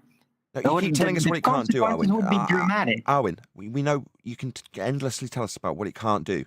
But number one, you don't have to prove non-existence in that regard. If it can't do it, you don't have to prove it unless it's specifically not doing it at the example point, i.e. when you're asked about it. But in this example, when I said a sugar-coated dome, it was for the same reasons. Sugar-coated, you say? Why would you drop that in there? Well, because it's absurd and I can't prove it or disprove it. Adams used the same example of saying, well, you don't know it's not chocolate. So why pepper it with it's not chocolate? If you don't know, you could get there and find that it's chocolate. No, because there's entropy. And chocolate can't stay. Okay, we're going to play on. Yep. Nobody knows. They won't let us slaves figure it out. They won't let us go into Antarctica. You can't travel to Antarctica. Yeah, which is very suspect. You can't travel in Antarctica. I know. You can't. What's the official reason? If the penguins, you don't want to fuck the penguins up. I mean, yeah, this is the problem, isn't it? You get into the feast of nonsense, you start declaring there's ice walls. Next thing you know, you're asking about Antarctic treaties, and you've got plenty of convolution. Here's Mr. Beast down on Antarctica. He's looking at the penguins, right? Yeah, but this doesn't prove it's flat. Now, in terms they're called emperor penguins for a reason, you know? Can't violate that. Well, for example, to restate, I don't know. If you want to bring that Antarctic treaty up, you say, look, there does appear to be some obstacles for me to be able to go and know. But other than that, we don't know anything. And I would still make the point that whilst we may want to be a bit conspiratorial with regards to the treaty, ultimately, we don't know what it means. They could be hiding something completely different, couldn't it? Could be, yeah. It might not have anything to do with it. We don't know. Complete misdirection. All we do know from those things is that our governments lie to us, and we have much more reliable sources to prove that. That's all we do know, really, with regards to it. I think it's important to be honest there. As soon as you cite that treaty is some sort of proof for your worldview, you've got to back it up. Well, the thing is, isn't this kind of just feeding into the false dichotomy of your model versus my model? Yes. If, like, yeah, they don't have a model. Well, why would you need to show them a new model when they don't have a model? Right, so when there's an inference that the way the system develops onto a globe-shaped map by way of the grid system being stretched over it, there would be an assertion that you have antipodal positioning on a globe, and therefore, when the sun moves its position, you'll have 24 hours of sunlight in Antarctica. Well, you don't have that, but there's a whole treaty just for that. It's like, well, again, as Adam keeps pointing out, we don't know, and that's all you can say. But when you start affirming that you do know, you end up in a false dichotomy where the globe proponent is claiming that an antipodal position with respect to an axis that can only be devised from a flat plane would give him a 24-hour sun that actually in the flat earther or the flat earther's view isn't giving a 24-hour sun. These are like 2015, 16 arguments that we used to go through where it's whether or not the globe will have a 24-hour sun in Antarctica that you end up arguing about. So we can show, or we can't, we've got a couple of snapshots from a guy who spent 18 months down there and said there was no such beast. But why are we arguing about it? The grid system that's been developed to give him an antipodal positioning system required a flat plane to develop in the first instance. Shouldn't that be the starting point? I don't know about Antarctica. I do know that all of the systems of navigation were based on a flat plane in the first instance. All the maps and charts that may have been used to get down there would have been utilizing the stars in the same manner to get angles off a flat plane so they could navigate with them. So in terms of what might have been discovered about Antarctica, it was discovered by way of navigation techniques that used a flat plane. But I don't know, it might be something of interest. Any more? Well, I was going to say, even if there was or wasn't a 24-hour sun in Antarctica, it still doesn't change that, it's measured flat. Yeah. And it's still presupposing that it's in a position and all these things, right? All these things are all presupposed in order to even make an argument. Oh, ice wall, not ice wall. Right. We have a consistent angle above the horizon to the sun 24 hours a day in Antarctica. Okay. Well, you needed a flat Earth to get that consistent angle. And? Exactly. To say, well, I can take a grid system that was measured off a flat plane and then convert it onto a globe. And when I convert the measured flat grid system onto a globe, the position we're detailing that in this argument does have 24 hours of sun can be explained by you being antipodal on a globe. Okay, so if I measure a flat plane and develop a grid system with it and then wrap it round a globe, I can say that the answer to this problem of there being a 24-hour sun in Antarctica, which we would infer there is not, is that the antipodal positioning system of a globe that's been taken from a flat Earth measurement makes you on a globe, therefore antipodal positioning for that 24-hour sun. That makes no sense, because you've developed the notion of being on a globe from a measurement that came from a flat plane. How can you possibly infer that you're antipodal because you've measured a flat plane and then stretched it over a ball? That makes no sense. Considerations, Nathan. Considerations. Considerations for the flat plane you measured to develop the grid system to stretch over a ball. Yep. Why? Is that true? Yeah. That's true. They don't want to fuck the people. Are you kidding me? That's the reason we can't go to Antarctica. We don't want to destroy, we don't want to... Because he was all concerned about going to Antarctica before I had this conversation. Clearly, he's shocked. I mean, it was me in Carrick Travels going, what do you mean there's no trips to Antarctica? My wife will be very disappointed. No one was concerned about this till they got to this subject. Why? Well, because it's thrown in with the feast of nonsense. Polluted. That's true. Yeah. And anybody that gets near the ice wall, I mean, there's video of the ice wall. There's endless video. People, anytime you get near it, there's buoys all over the ocean by the wall. It's like radar. But man, I take him at his word. He's done 74,000 miles of travel and confirmed there's an ice wall and it's everywhere and there's loads of pictures of it. There's pictures of ice. It's happening. There's pictures of ice. But to infer there's a 74,000 mile circumference ice wall because there's pictures of ice in certain locations. No. No. It's straight out the feast of nonsense. This is absolutely unequivocally unconfirmed. What are you talking about, Nathan? Eddie checked that just a week before this interview. He went there and did that, right? Well, having just said that he can't go there because the government stopped you. Just to keep my Eddie Bravo Simps happy. There, just to check that you can't get there. Just to keep my Eddie Bravo Simps happy, right? I'm sorry I got to do this to you, Eddie. I'm really sorry. Yeah, it's not your fault. That's all I will say to soften the blow, right? We all had to swim through this pool, and it was literally a matter of weeks ago that some of us would have been putting things like this to opponents that we wanted to convert. So it's not your fault that you're tarnished and dirty through that dirty, horrible pool we call flat Earth that we all had to swim through. But now, things are going to change. Earth's measured flat, that should be the starting point for all of these discussions. And where there is speculation to be had, and perceived information to have been garnished by you already in regards to ice walls, do you really know what you know? The answer is no, you don't. So why speculate on it? Anytime someone from Australia or South Africa, they get on a yacht and they go too close, the fucking military turn around. There's video of that. There's video of that. You can't go to Antarctica unless you have permission from the government, and they're not going to give you permission. They make you jump through all these hoops. How are you going to confirm it's an ice wall 74,000 miles in circumference then? So you can't even confirm this if you wanted to. It's already been done before. That's what I said. It's an argument from ignorance at best, isn't it? Yes. Yeah. Now, all he can say is our governments lie and cheat to us. It's great evidence of that, and they control us. Look, you're not allowed outside of these are your 15-minute city boundaries, pal. Yeah. You can make that point. What you've got to make clear is that from your point of view, whilst you recognise this as an issue in society, you don't cite it as any evidence for flat Earth.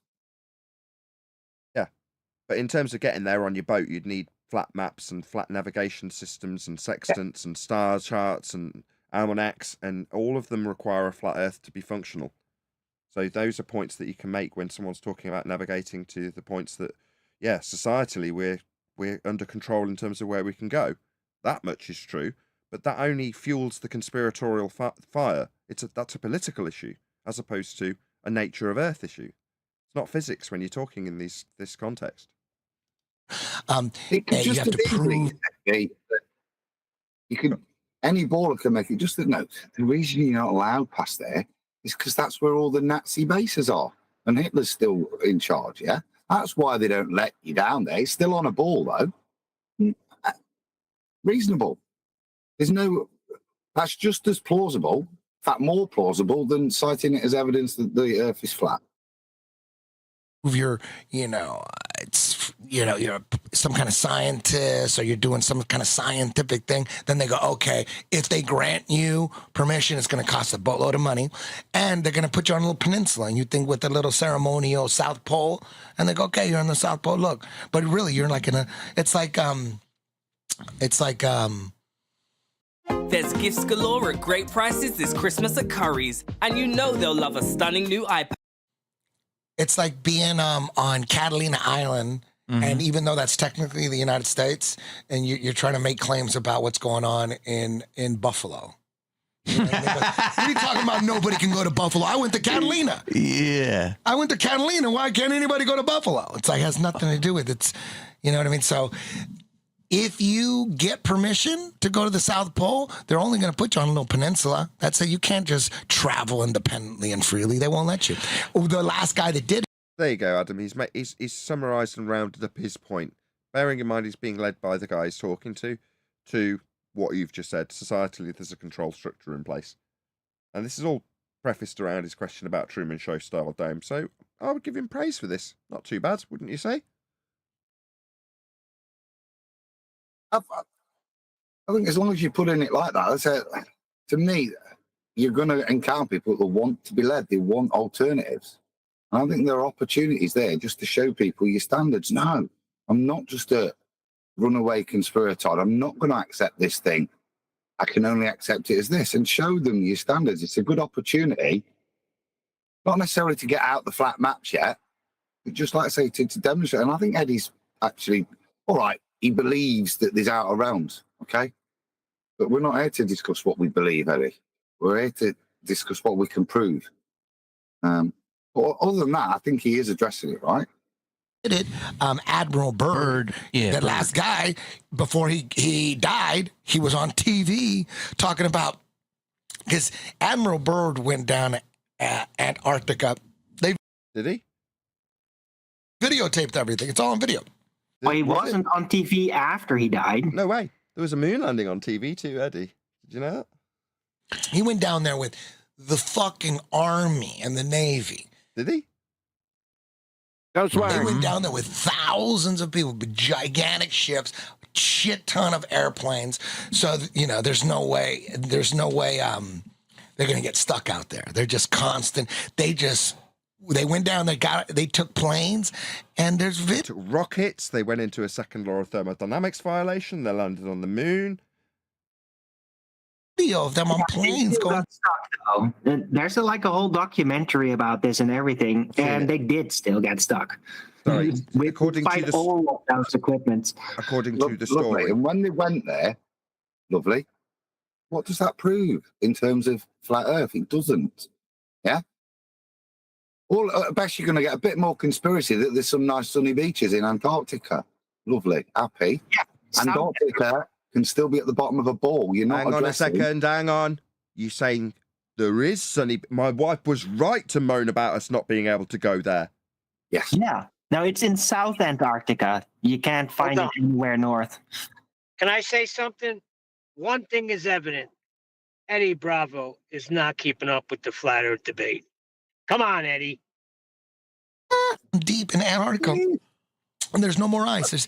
And he says on TV, he goes, we found land, a continent the size of the United States, untouched, filled with resources. And he goes, I imagine we're going to go down there and get all those resources. Because we found a continent beyond the ice wall, no ice, as big as the United States. He says, can I make a point, please? Yeah, go ahead.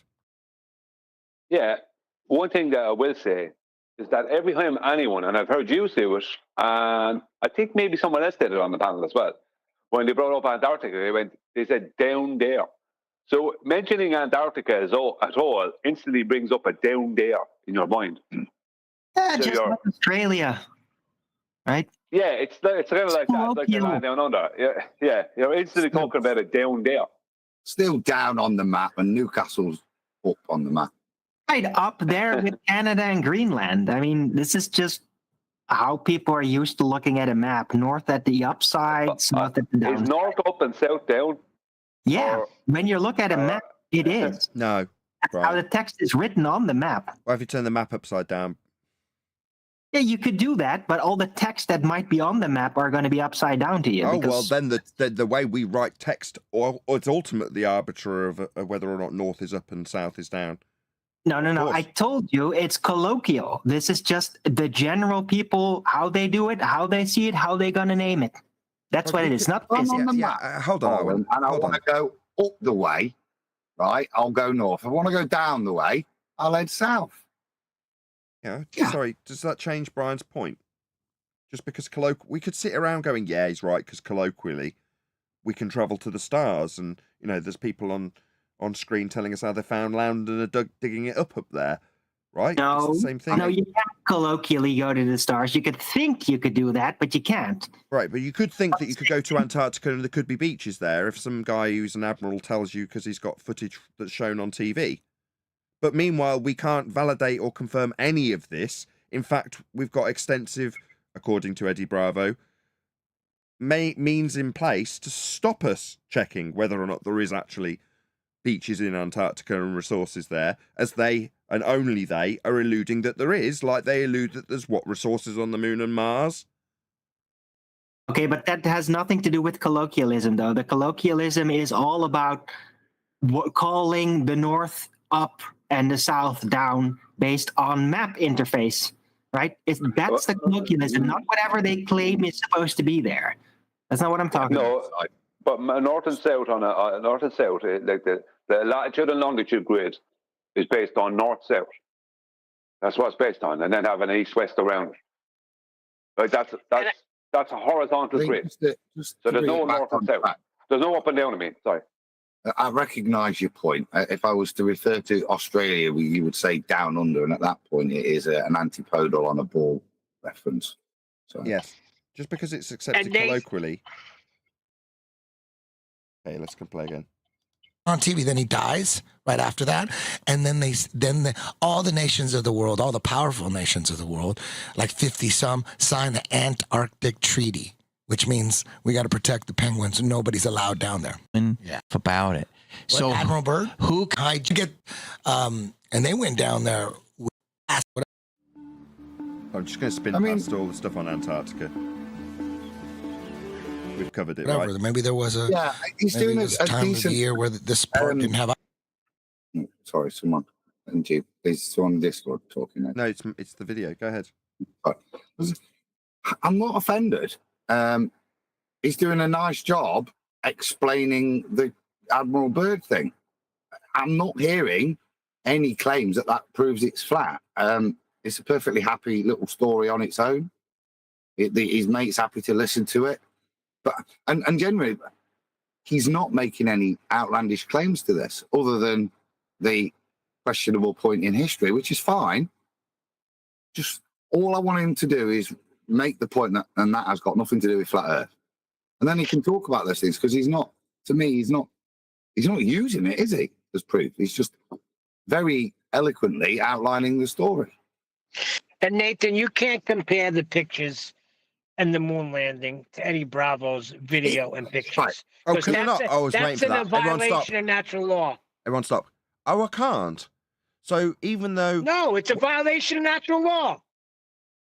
Okay.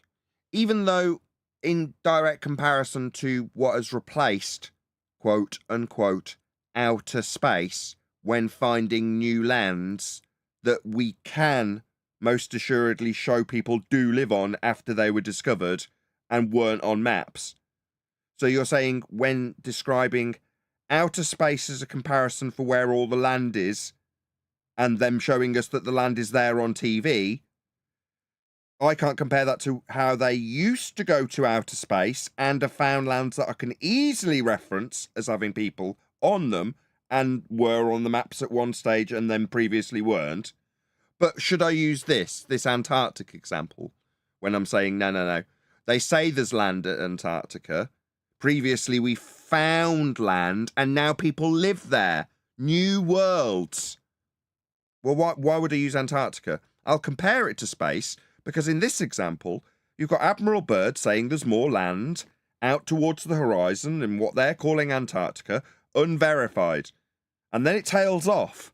No more new land found. Globe. And where is all the land? Out in space. So it's absolutely comparable. How is this any more validatable? It's the last example where they're going out to space, the horizon, to find new worlds, in this case Antarctica, but it isn't verified. Why wouldn't I just use one that is? All I'm saying is the pictures they took of the moon and all of that nonsense, it can't be accomplished because they can't get there. Yeah, that's my point. You're not listening. You're not listening. What? But we can go to Antarctica to verify the beaches? No, because you're not allowed right. to Antarctica. So it's directly comparable. When I say, oh, right, we do have mineral wealth and beaches in Antarctica because of the footage and Admiral Byrd, no, directly comparable to the lights in the sky with soil and minerals and resources because man in astronaut suit. There's no difference. If it's not verified I got you. That there's beaches in Thank you for talking through me while the penny drops that you've interrupted me incessantly for not understanding. That's really wonderful. Yeah, it's directly comparable. Keep doing it, I would suggest, while I try and round out at this point. Maybe 2 more or 3 more interruptions, Neil. Go ahead. There is absolutely no way that anybody, Eddie Bravo or otherwise, can verify that which was punted to them by Admiral Byrd. Furthermore, we go out of our way to tell you how unvalidatable this garbage is, because we're not allowed to go there, but simultaneously can go there to see the penguins if you missed a beast. So it's convoluted as all hell, and unvalidated, unverified, just like lights in the sky are. Unvalidated as being soil, resources, minerals, beaches, places you can send tractors to go and dig stuff up, in the case of Mars. Right? Well, can we go and send tractors to Antarctica? Oh, we don't know that either. We haven't validated it. We haven't verified it. Meanwhile, when I get to my actual conclusion, Neil's going to fucking interrupt again, isn't he? Meanwhile, on the maps, we can show that there were places that weren't in existence on certain maps. The new worlds. After their discovery, some of those lands you might be standing on now as a listener, they then had population increase, people moving and developing the land after its discovery and after it was put on a map as a, quote, new world. So do I, A, go to this conspiratorial garbage that's no better than saying that there's soil in the sky on little twinkling lights because it's totally unverified, or do I go to a map that's got no new worlds on it and go, this is what we knew. Oh, I had it on screen earlier. We had the map of Monday up. The map of Monday flashed up on full screen. Very little new worlds on it. So that's what they thought the world was at that point. Yeah, not globe-shaped. Then we discover new worlds, and now there's people on them. There you go. That is absolutely, unequivocally, you cannot debunk what I've just said. I can spend 50 minutes going through the crap of Antarctica till I'm blue in the face. And will I validate any of it? No more than NASA can validate that the rock in the sky we call the moon is a rock. Because it isn't validatable. We can't do it. We can't go to Antarctica. Let's just use better examples. Ones that people can't argue with, or question the validity of edges that might be there, or the ice wall that may not exist, or the dome that meets the edge. No, we have discovered new lands. Here they are. People live on them right now, you know. Well, they didn't exist before we discovered them out in outer space, towards the horizon, established as horizontal, to develop the systems to go out and discover these new lands, and then plot them with respect to a grid. Well, don't let me get a freaking word in. Can you ever get to the moon and take video of it? Can you get to Antarctica and take video of it, Neil? That's my point. Maybe it's there. It's on the map. Maybe we can get to the moon, Neil. Maybe. No, that's a violation. All right, but Antarctica... You can't go in vacuum of space. Right, it makes no difference. I can't validate Antarctica, but yet we use it as an example of how the world might be expandable. It has expanded. I can demonstrate that. Why go to a conspiratorial place that people claim is an ice wall when that's not validatable, not confirmed? There isn't people living on there and mining the resources, but there are on other countries that didn't used to be on the maps when we discovered them in outer space. Why not use them? Can we hit play? Well, Just wait to tell me that my one passion's point. totally unjustified, Huey. Thank you. Vice, whatever. But there's been fictional books that have been written. I think one's called The Iron Republic, and I didn't read it or anything, but I have friends that have, and they said that there's books written about going past the. That is a great book, a really great book. I can recommend it. Pure fantasy, bit Jules Verne. It is pimped off, I think, in the early 1900s, late 1800s as a real event. I doubt it. It smells like a good way to sell a magazine, but a really good story, really good fantasy story. The Iron Republic. Thanks, Adam. You can see, hear an audio reading of it on the Morgiles channel. So he did it a couple of years ago and went through it and just read it in about 2 or 3 sessions. So if you can't be bothered to go and get the book or read it, you can listen to Morgile reading it to you. Shout out to Elvis Kavovic, who says, ban Neil. No. The reason I mention it is a flat Earth book, but it is very realmy as well. It goes into and it's making claims about how the stars work past our way and it works differently like that. A little bit like Eddie is probably describing, and you see those outer circle maps. Yeah, it's a good bit of piece of nonsense. Speculation with a flat Earth tag on it. That's exactly what we need. The only reason, but remember, it's written in the early 1900s, and my point is, it's flat. It's not a ball fantasy. It's an extended realm book. They're not. So it's a flat Earth fantasy. Yes. Yeah. They're not thinking the world's a ball back then. Like the ballers would tell us, everybody thought the world was a ball back then. I get it. Still fantasy, though. That's what we're trying to total fiction. Point well taken. Ice wall, finding other land outside, finding other races. I think aliens don't come from up there. They come from over there. They come from, that's outer space. I agree. Well, we define them as that. We define them as that. And we have examples of that having had happened already in past tense. So again, speculating that, I think there might be realms beyond an ice wall. I speculate that exist because of this fantasy book. No, new worlds were discovered on a flat plane, mapped and navigated flat. Notice how no ice wall prevented them from finding these new worlds. But now, weird, isn't it? What, we even on a flat plane might be prevented from finding any new worlds by this amazing ice wall called Antarctica. Doesn't that sound strangely like a control system? Like stopping you from going somewhere? That is a control system, right? We've praised Eddie for his eloquent description of that control system.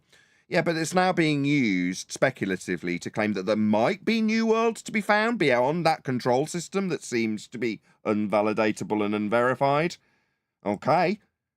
I would say that this would be a much better example if you just showed a map that didn't have new worlds on it and then showed one that did. And then no speculation is required.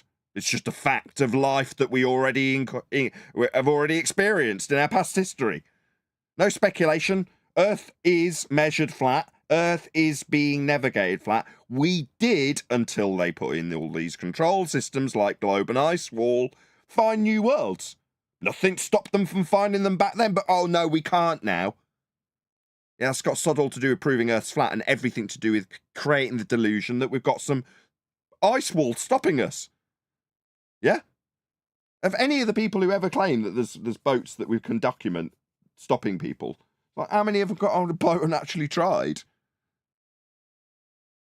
But no, we've definitely got an ice wall. There's definitely worlds beyond it, and that's my speculation for how Earth could potentially function, even though I've got stone-cold examples of how that is how Earth does and did get discovered to function as flat without any necessary for ice wall. And we definitely found new worlds, and they definitely had aliens on them, and we've definitely developed those new worlds and incorporated them into our new maps.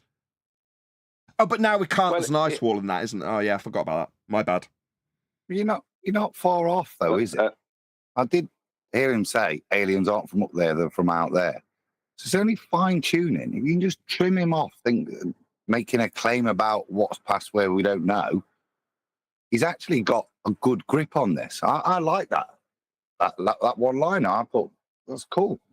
I don't claim anything other than that, but that's exactly, he's making the same point as you, what an alien actually was. Wrong. In the same way Dave failed to make the same example and I was harsh to Dave, I've got to be the same harshness to Eddie, just with a disclaimer that it's not Eddie's fault. You know, these are the argument points that he's been presented. These are the argument points that have converted him over a long, dripping, flat earth road that he's walked along. Well, that's fine, but that's got to change. And the only way it's going to change is if we are harsh in our critique of it. Not harsh in our critique of Eddie, but harsh in regards to the information that Eddie's been exposed to when he regurgitates it to next man.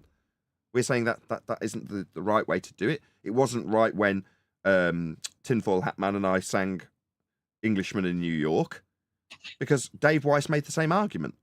He's saying, here's the Kobayashi map with a whole load of speculative islands in water, no ice wall in that particular example, and he speculated that the powers that should not be may live on these speculative worlds beyond the Kobayashi borders that we already know.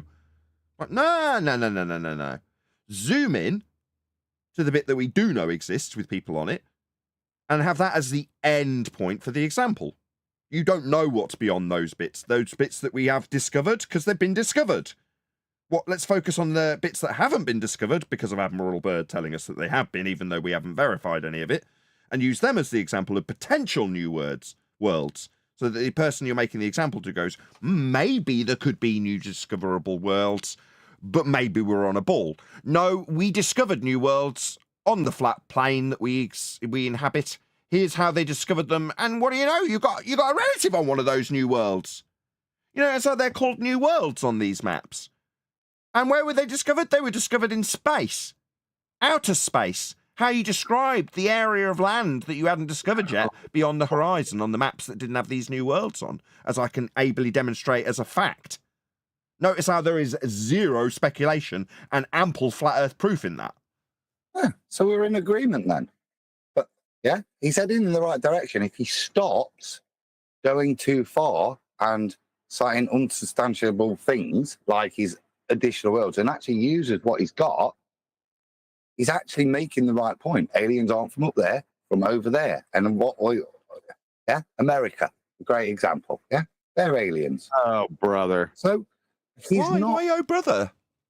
Hold on, let's hear QE's objection. Hold on, Adam. You're agreeing with me, but I want to hear the objection. What's the objection, QE? I just say hit play. This is just all speculation. Agreed. And trying to superimpose what they said about new worlds in history on what everyone colloquial knows as new worlds out there in the second law of thermodynamics violation. Just hit play and get past this anarchic bullshit. I tried to. I fast forwarded through. We were still talking about it. Go on, Adam. Round out your points. Well, I'd like to add something. I was drawing the analogy to the point that Nathan often makes with regards to that. I know you are. We're going to hear it again? Yes, please. Not doing it. Yeah, I want to hear it.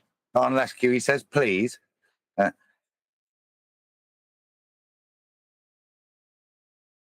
Alternatively, we could have prolonged dead air. That's also good. Well, I have something. Unless Adam's going to say something, I have something to say. It's on topic. Havre, is that the man's name? The French sailor. He pointed out how magnetic declination brings you around in a circle, avoiding the 60-degree parallel south, if I remember correctly. So isn't that kind of interesting? That based on what you said earlier, Nathan, about how has anyone gotten a boat and actually gone to the tree and find this ice wall? It's like, well, if you go by magnetic declination, you won't get anywhere near it. You'll be brought around the end of Australia and Tasmania. You won't get near any ice wall. What ice wall? Yeah, well, the point is that whatever you think is there, you won't get to the point. If you follow magnetic declination, you won't get to the point where you find out if it is or isn't. So it was just threw that in there as an extra.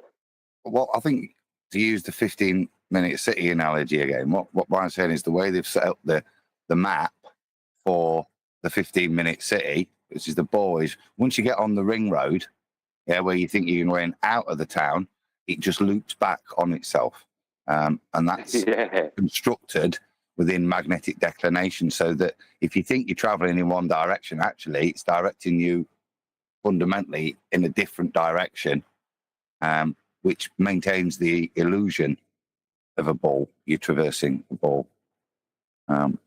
That's and you're never going below you're never going south of a certain latitude.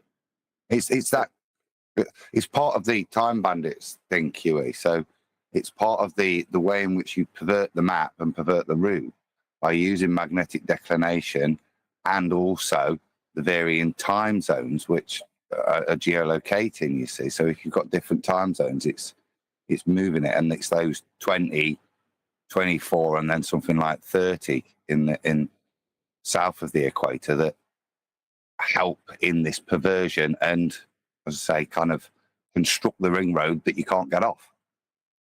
I don't think they're coming. That's great.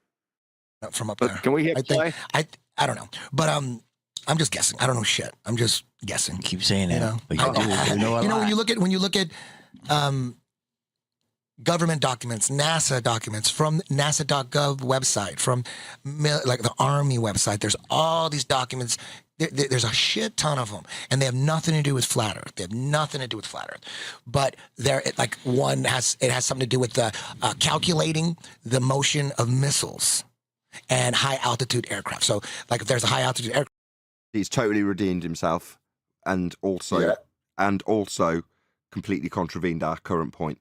So he's redeemed himself because he said, look, these documents that are going to allude to how things like missiles work on a stationary flat plane.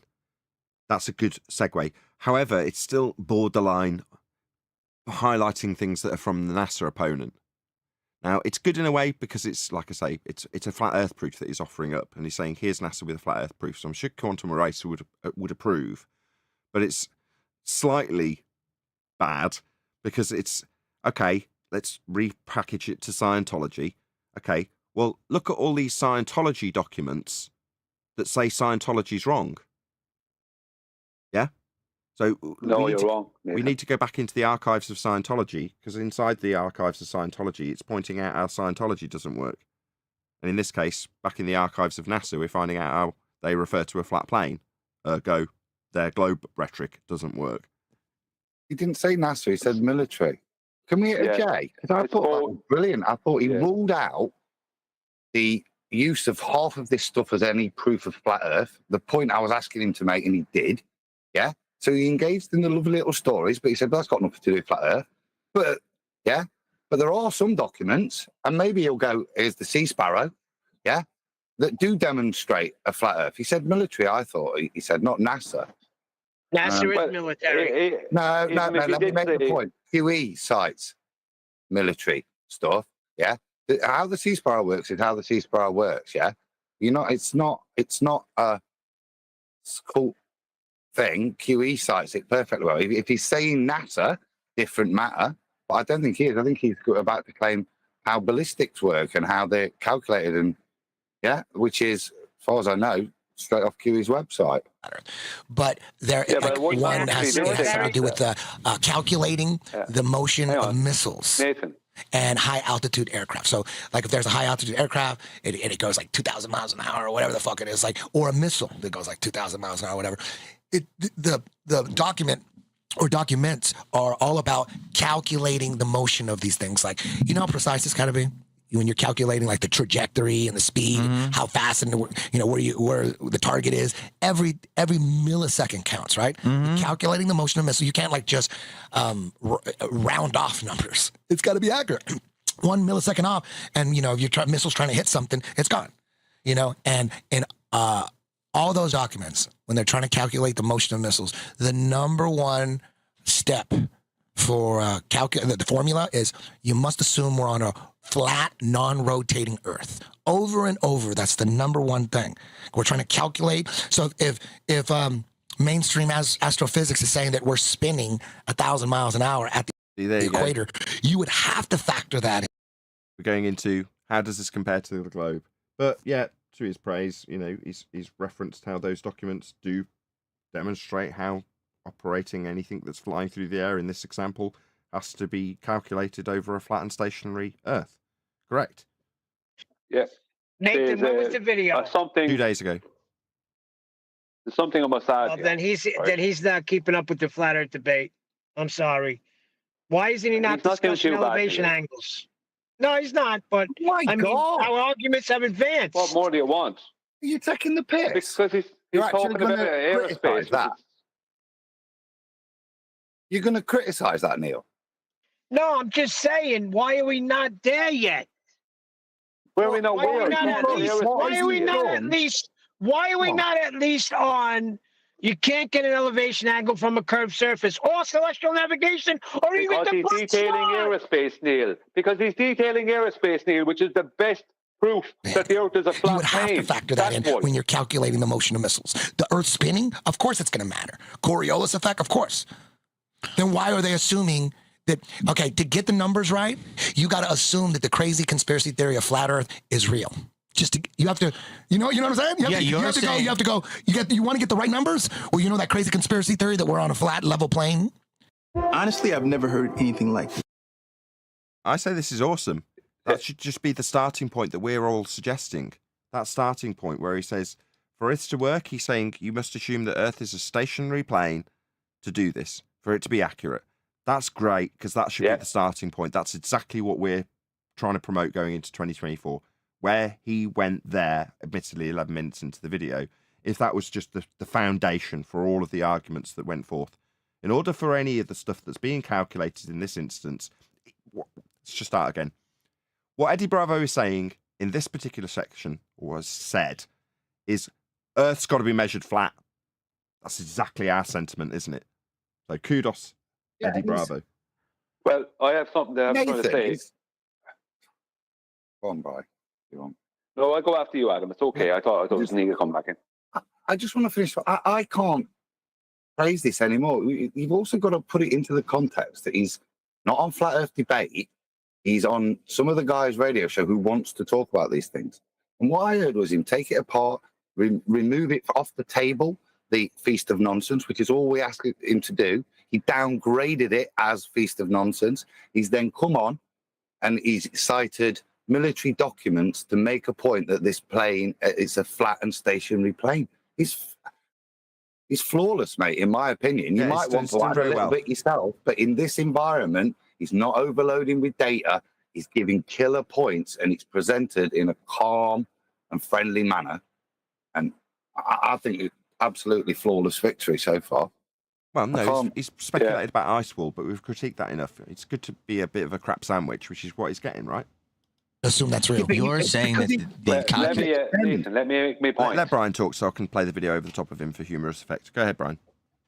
Yeah, it gets frustrating when not with Adam, but it's frustrating when trying to make a point that's relevant before we go past, are baked in that the Earth is flat and non-rotating. Flat, non-rotating.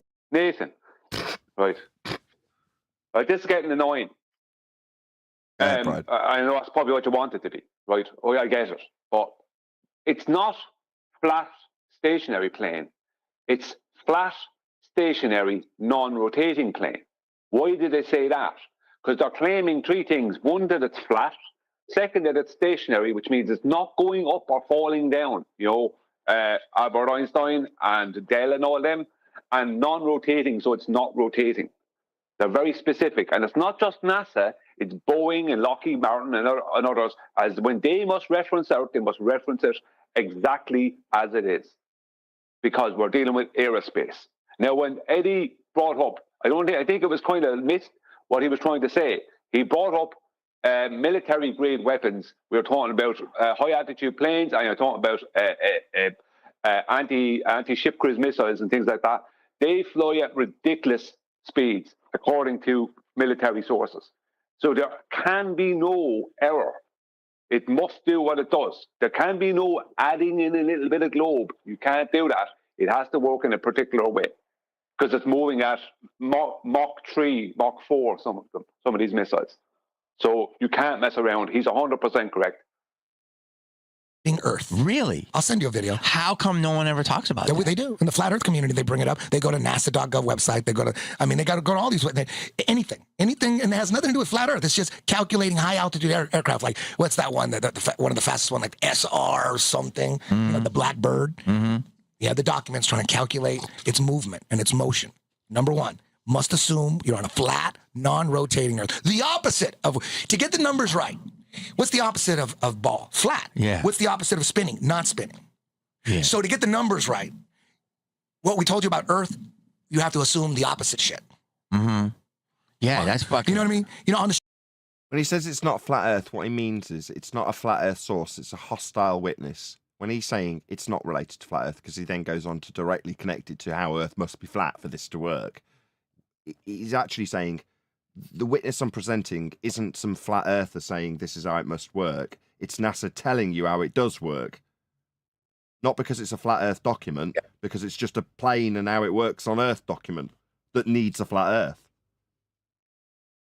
Streets, shit like that on the streets, you messing with that kind of logic and that kind of reasoning on the street, you get killed. Oh, wait a minute. What happened to the shipment of coke? Oh, we had to assume we're on a flat, non-rotating Earth. What the fuck are you talking about? Yeah. The fuck are you talking about? We're spinning. Mm-hmm. You are going to need a flat Earth, flat cocaine shipment. Opposite of what we're doing, we're on a ball and we're spinning. No, boss. We had to, to get the numbers right, we had to pretend, we're on a flat Earth. It's non-rotating. That dude would be dead. Mm-hmm. Somebody has, that shit won't fly on the streets. No. But, in American culture, it does. Flat people just like, they don't even think about it. Like this, it's on government websites. Flat, non-rotating Earth, over and over and over and over and over again. All these documents. Very good. So yeah, this is the point to stand on, and he is standing on it, right? Earth must be flat. It's referencing a source that people can recognize is hostile, so it's their source, so it's not flat earthers, and reiterating the point over and over and over again is akin to reiterating the fact that Earth must be measured flat in its functional form, and that's what NASA are using it. So, excellent. I agree with Adam. Perfect. Couldn't really criticize that at all. Just flat, must assume flat. Nathan, was what Brian added, yeah? One minor piece of technical detail. Flat, stationary, and non-rotating, and the way Brian explained it, brilliant. That's the only bit, 140 bit of technical detail that a geek has to find to correct it. Non-rotating Earth. And then the people that people that are like, they're like doing mental gymnastics. The number one thing is, that's just to simplify stuff. It's just to simplify. I go, these fucking. That's a prerequisite. You're right. He's now giving the anti-flat Earth opinion when someone points out that NASA require Earth to be stationary, non-moving, non-rotating, flat, and they'll say, "Oh, well, that's just to make things simpler." Well, it's simpler if Earth's flat. Yeah, it must be. Rocket engineers, rocket scientists, they don't need to simplify shit. And if you want to simplify it, I would say, okay, we're on a ball. You want to simplify it? Make it a square, like a block. Not flat. Is that simplifying? Going the exact opposite is simplifying shit, and it's not moving. I would say, if you turn it from a ball, we like to measure everything in like one of those like soccer ball, whatever hexagon things. You know what I mean? Then I'm go, okay, I guess that's okay. You're simplifying it a little bit. Yeah. But flat. Yeah. And non-rotating, the opposite of what you've been telling us we're on. That doesn't make any sense. Dude, I've never heard that. Yeah. That's the biggest one. When I was in pro of flat. That's the biggest fact I've ever heard. And see the impact it's had on him. So it's got to be flat for it to work for NASA. It's had a big impact on him. How it should be. Supporting a flat argument. Far from criticising you as we did with the ice wall, Eddie, you now become a trailblazer. You're doing it how it should be. Kudos. That's the biggest. That's the biggest one. And then now, I mean, it's just once you go flat, you never go back. No one else. Like, same thing. Yeah, come on, put that on his shirt. Yeah. We'll let Rachel know. You should call this Big Up Eddie Bravo. You should label it that. Definitely. Right, with that, I'm going to say if you are watching this on either Nathan Oakley 1980 or Nathan Oakley Premiering streams, then stay tuned as there will be an after show to follow. Unfortunately, if you are watching this live, this is where we bid you farewell. So another massive thank you to all of you. Smashed the super chat, liked, commented, shared, subscribed, joined as a Nathan Oakley 1980 channel member, and all that good stuff. I've been Nathan Oakley, and I will see you all in the next video.